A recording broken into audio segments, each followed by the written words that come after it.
إن الحمد لله نحمده ونستعينه ونستغفره ونعوذ بالله من شرور أنفسنا وسيئات أعمالنا من يهده الله فلا مضل له ومن يضلل فلا هادي له وأشهد أن لا إله إلا الله وحده لا شريك له وأشهد أن محمدا عبده ورسوله اللهم صل وسلم على نبينا محمد وعلى آله وصحبه وتابعين وتابعيهم بإحسان إلى يوم الدين وبعد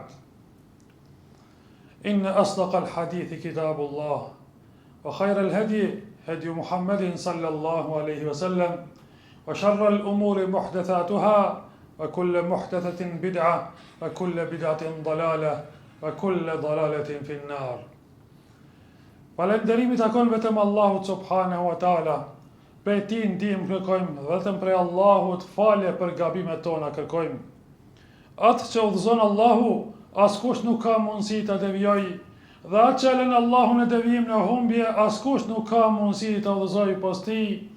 Salatet, selamet, përshëndetjet tona më të përzemërta ja dedikojmë pejgamberit ton Muhammedit sallallahu alaihi wasallam, familjes e tij të ndershme dhe shokëve të tij besnik, dhe mbar besimtarëve të cilët e pasojnë në rrugën e pejgamberit Muhammed deri në ditën e gjykimit. Elusim Allahun të jemi dhe ne prej tyre. Vëllezër të dashur xhamatli, Allahu Azza wa Jall ka caktuar rregulla strikte, qofshin ato në Kur'an apo përmes hadithe të pejgamberit sallallahu alaihi wasallam, e këto rregullat të cilat na dërgojnë për në kënaqësinë e Allahut subhanahu wa taala dhe për ta fituar xhennetin e Allahut subhanahu wa taala. Pra rruga është e hartuar prej Allahut azza wa jall dhe përmes pejgamberit Muhammed sallallahu alaihi wasallam. Kushdo që e ndjek këtë rrugë të hartuar nga Allahu, do të arrijë në cak dhe do të arrijë ta meritoj mëshirën e Allahut subhanahu wa taala dhe ta fitoj xhennetin e Allahut azza wa jall. Allahu na bëf prej banorëve të xhennetit.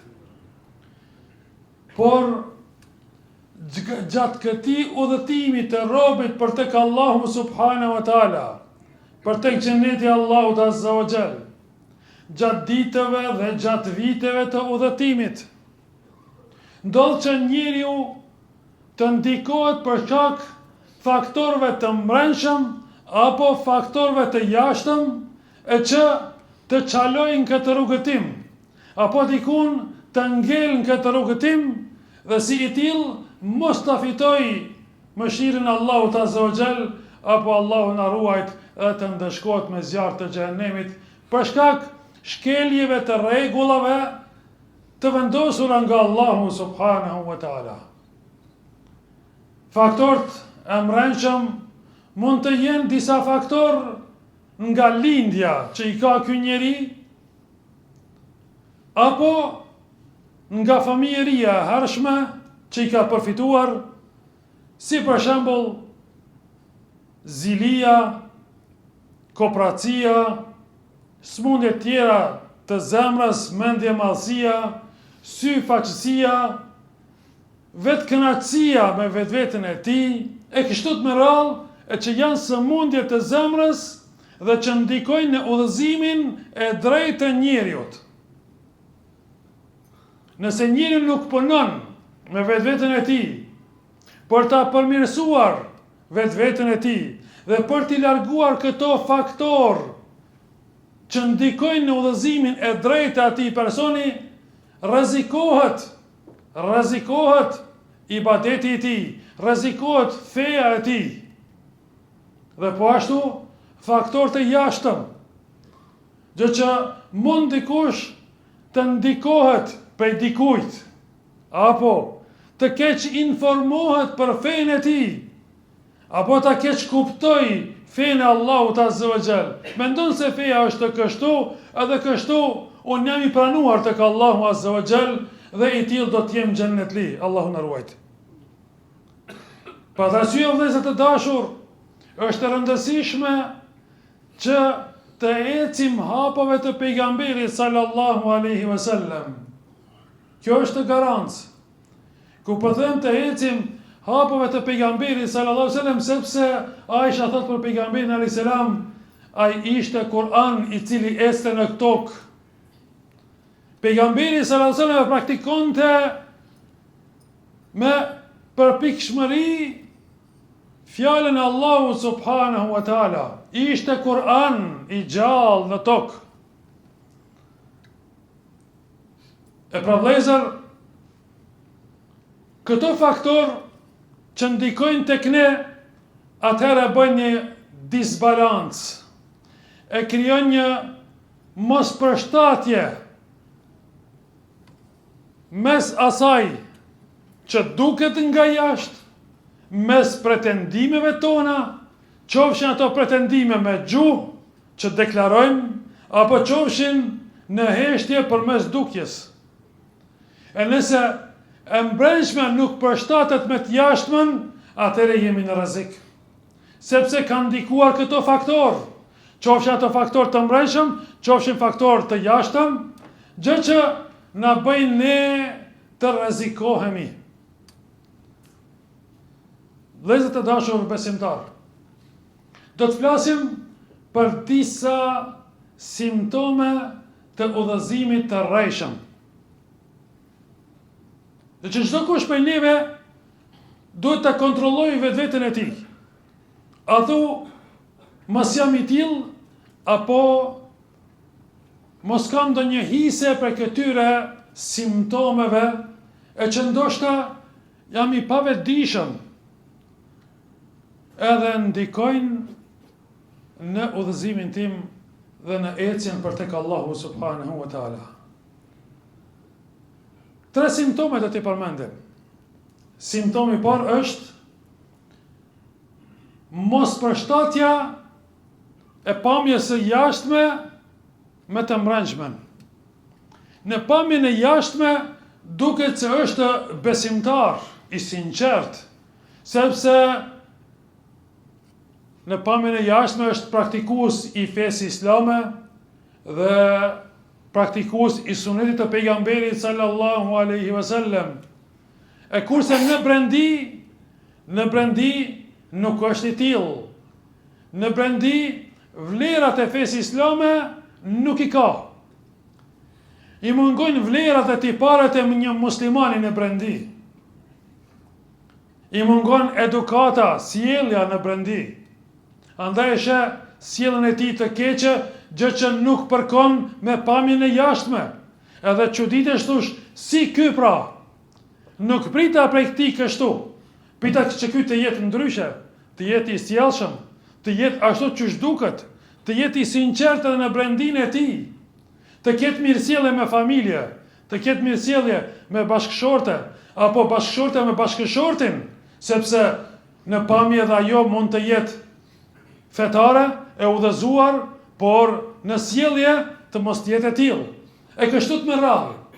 Pra, kjo është një simptom i udhëzimit të rrejshëm. Pra, nga pamje jashtme i udhëzuar, kurse në brendi mos jetë i udhëzuar. E pejgamberi sallallahu alaihi wasallam ka thënë një hadith kërcënues për këtë çështje. Dhe që të disa njerëz, pra në pamjen e jashtme janë besimtar, janë të denj, ashtu duken, por kur janë në vetmi, ka thënë pejgamberi sallallahu alaihi wasallam, i shkoqin perdet mes tyre dhe mes Allahut subhanahu wa taala. Kur janë në vetmi, bëjnë gërdi, Allah na ruajt. Dhe që kjo tregon që ky njeri pra ka simptome të rrezikshme, gjë që rrezikohet udhëzimi i tij. Simptomi i dytë. Simptomi i dytë është pra shfrytëzimi i fesë islame për të arritur disa përfitime personale. Pra dhe këtu njëri nuk mund të vërehet gjatë faljes së namazit në xhami. Nuk vlerësohet njeriu vetëm nëse e shet duke falë namaz apo duke agjeruar, por shifet diku tjetër. Shifet në marrëdhënie tjera të atij personi me të tjerët. Shifet në tregti, në shitblerje, në biznes, shifet në ortakëri. Shifet në marrëveshje tjera, se sa i përmbahet marrëveshjeve, sa i përmbahet kontratave, aty shihet fetaria e vërtetë e atij personi.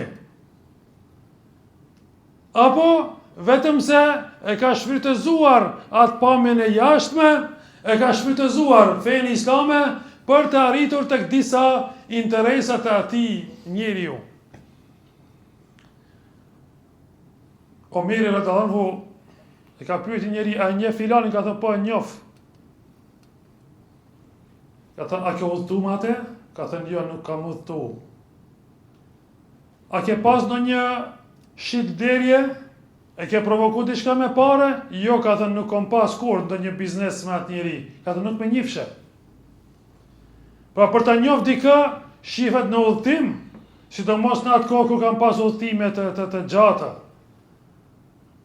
Shihet në marrëdhëniet e përditshme, shihet në shitblerje, shihet në tregti, shihet në biznes. Këtu shihet muslimani i drejtë, i cili nuk e shfrytëzon fenë për interesa personale dhe nuk e shfrytëzon në fenë për kamuflime. Dhe simptomi i tretë i ka përfshi këtu pejgamberi sallallahu alaihi wasallam, janë ato simptome të dyftyrshëve të munafikëve. Kur të flet, gënjen. Kur i besohet diçka, tradhëton. Dhe kur premton, nuk e mban premtimin. Nëse dikush është i tillë në pamjen e jashtme, fal namaz dhe i udhëzuar, kurse gënjen, apo nuk e mban premtimin, apo emaneti nuk e çon në vend, tradhëton kur i besohet diçka, ky vetëm se e ka një cilësi prej cilësive të munafikëve, që ka thënë pejgamberi sallallahu alaihi wasallam. E munafikët janë të tillë. Munafikët në pamjen e jashtme kanë qenë besimtar dhe janë falur në safin e parë pas pejgamberit sallallahu alaihi wasallam, sikur Abdullah ibn Ubay ibn Seluli, por ka qenë koka e munafikëve. Sherrin më të madh ka pa pejgamberi sallallahu alaihi wasallam për atij personi. Por u falte pas pejgamberit sallallahu alaihi wasallam. U shitte si besimtar i denj. Por bendia e tij nuk përkonte, nuk u përshtatte me pamjen e jashtme. Elusim Allahun azza wa jall, sikur që jemi në pamjen e jashtme, na bëj edhe pamjen e brendshme. Ta përmirësoj brendin ton, ti përmirësoj zemrat tona. Aqulu qawli hadha wa astaghfirullaha li wa lakum, walhamdulillahi rabbil alamin.